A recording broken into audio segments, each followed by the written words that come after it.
Bible doesn't say how much she spent on the food. The Bible doesn't even say if she killed a fatted calf every time that they ate. Though consistently she was a liberal giver. She was diligent. She was mindful. She was observant. All of the qualities of a good steward. But the Shunammite woman had a problem. She gave with no expectations of receiving.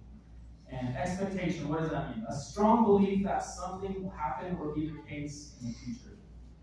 2 Kings 4:9 says, and she said to her husband, look now, I know that this is a holy man of God who passes by us regularly. So she knew who Elisha was. She knew that he was a holy man of God.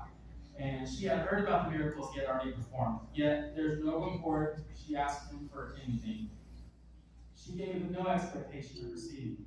So we know it wasn't that she didn't have needs.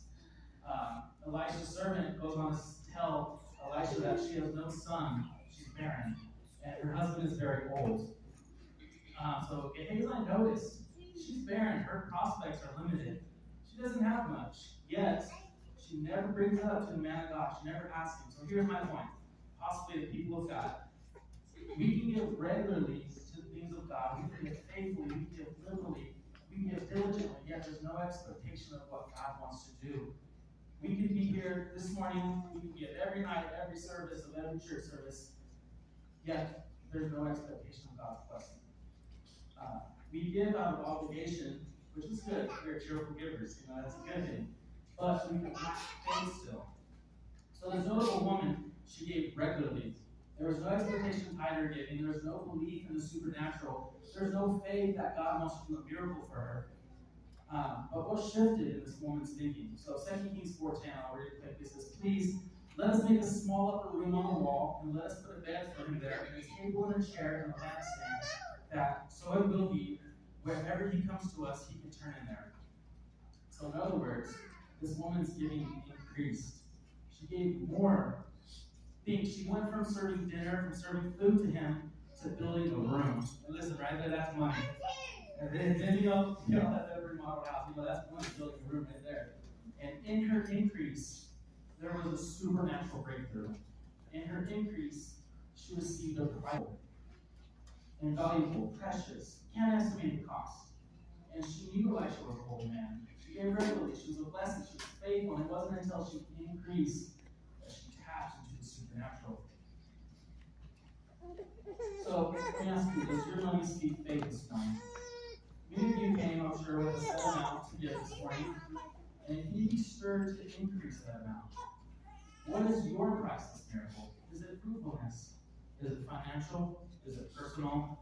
If God were to ask you right now what you need, what can you think of? Elisha goes on to ask her, what can I do for you? And it never even came to her mind, oh, I have no child, I'm barren. There was no expectation that this miracle could ever happen for her. She doesn't even think about it. And giving is a fight. It is a fight. But don't let doubt hinder your giving this morning. Don't let some past disappointment, some unmet expectation block the blessings of God. Don't let fear stop you from receiving your priceless miracle. Think about the blessing. Her priceless miracle, 2 Kings 4:15-16. So Elisha said, call her. When he had called her, she stood in the doorway. Then he said, about this time next year, you shall embrace a son. In her increase, she found her miracle. So is there a miracle in your future? Will you be able to trace it back to this offering? What is your priceless miracle this morning? You must decide right now to not just give normally out of habit, but to increase the amount of money you're going to give. Don't make this just another regular cliche offering. The increase will break through to your own belief. Don't talk yourself out of a priceless miracle. There are times when giving hurts. It hurts. Faith is risky, it's uncertain, it's challenging, but let's increase what you're doing this morning. Praise God that you plan to give. That's notable. That's faith that increase.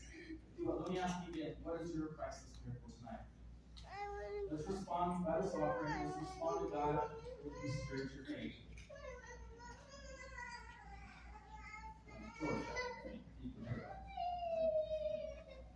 To let us understand and know that what we are here for, Father.